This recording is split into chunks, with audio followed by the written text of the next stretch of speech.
Case 1. Suspect Genghis Khan, date of birth around the year 1162. Sex, tons, height 5'7", occupation ruler of Mongolia. Station House 4, this is Detective Stiffman heading for Mongolia. Mongolia? Stiffman? Stiffman takes on the Khan. Case 1. That's right, ladies and gentlemen, today we'll be tackling the great Genghis Khan, a man who's been dead for almost 800 years. I say almost because nobody knows where he's buried. Heck, he could be in Cuba of Tupac for all I know. At the end of his life, he was on a quest for immortality. Wait a second, now that I think of it, he actually kind of achieved it. Something like 8% of Asian men are apparently related to him. Anyways, we'll be bringing their dad to justice one war crime at a time. Oh, and I almost forgot to introduce myself. I'm Detective Stiffman on the case. Well, ex-detective, but you don't really need to know that. Charge 1. These next two charges will be in yellow because he committed them when he was under 18. Genghis Khan had an incredibly difficult childhood. His powerful father was poisoned by a rival tribe when he was just 10, and his mother was practically left alone to raise him and his 6 siblings under extremely harsh conditions. They had to survive mostly off roots and nuts, and occasionally small game like fish. Take that, meat companies, the greatest warlord in history grew up eating roots and nuts. Now what does this mean, Stiffman? Is this a crime? No, not by any means. Maybe pack your kids some extra granola bars next time. But the crime soon comes when I introduce you to his asshole half-brother Better, who was 2 years older than him. That son of a bitch, don't worry, he and Genghis had different moms, was stealing food from the entire family. So like what any sibling would do, Genghis at age 14, accompanied by his younger brother, stalked Better on a hunt and murdered him. Fratricide.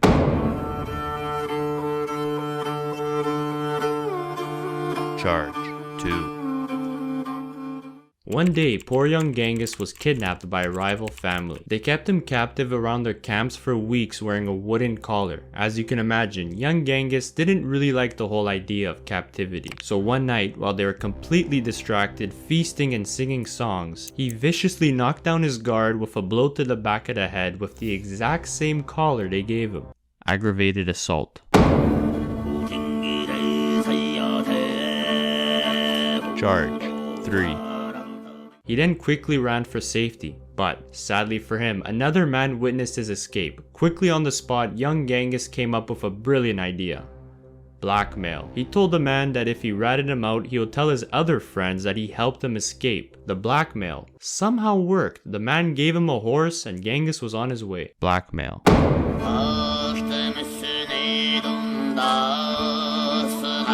Charge 4.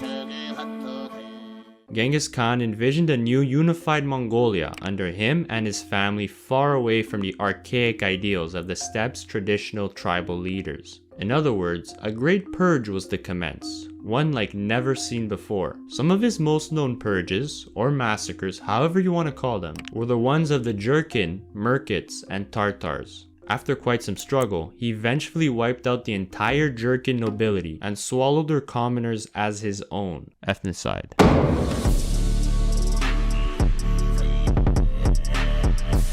Charge 5. He then turned his warring gaze towards the Merkits because, well, they kidnapped his wife.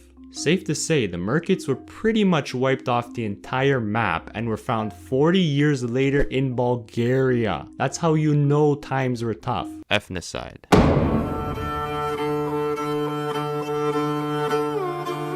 Charge 6. And for the Tartars, oh my, he made what he did to the Jurchen and Merkits look like nothing. He slaughtered all the males who were taller than a cart axle. Now you might be saying, well, okay, that's pretty fucked up, but what, a cart axle is like 5 feet, right? It's all the men, it's all the adults. No, according to my calculations, I'm pretty sure your typical Mongolian cart axle is about like 3 feet. 3 feet. An 8-year-old is like 4 feet. So either cart axles back in the day were absolutely massive, I'm talking 6-foot beast worked by 10-foot Mongolian farmers, or Genghis Khan was unhinged. I don't know about you, but I'm looking at the first one. Another ethnicide. Charge 7.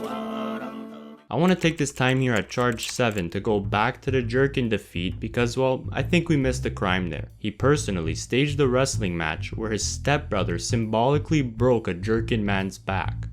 Criminal conspiracy. Charge 8. Wait a second, he staged another wrestling match. This time he killed a shaman who was talking mad shit on the royal family. Criminal conspiracy. Charge 9. Guys, I think there's a pattern here. Yeah, it's another wrestling match. This time, his stepbrother was given the green light to kill the greatest Mongolian wrestler, Buri Boko, by snapping his neck. Because apparently he slashed Genghis Khan's brother with a sword. Yeah, that'll do it. Criminal conspiracy. Charge 10.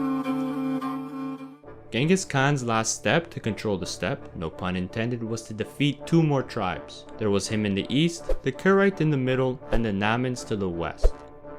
Genghis decisively beat the Karaite, absorbing their elite into his own and taking the princess to be another one of his numerous wives, and giving both her sister and niece to his gracious son, and then turned around and beat the Namans as well, taking another leader's wife. So what do we have here? 4 charges of kidnapping? Kidnapping. 4 times. Charge 15.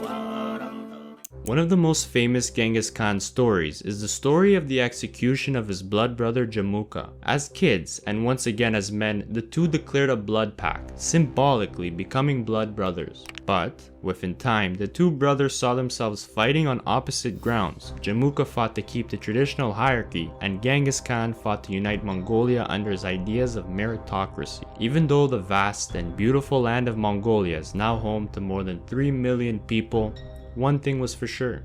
There wasn't enough room for the two of them. Eventually, Genghis Khan managed to win the war, but Jamuka somehow fled. Jamuka's men, in an act of complete treachery, abandoned him and handed him over to the Khan. Genghis Khan was so disgusted that they would betray their leader, he slaughtered all of them. Let's say 50 people. War crime. Charge 16.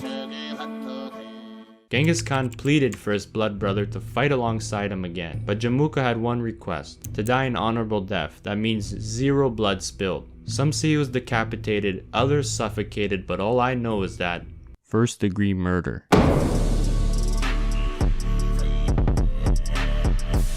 Charge 17. Stiffman Takes on the Khan, Part 2, out now. Subscribe. Please?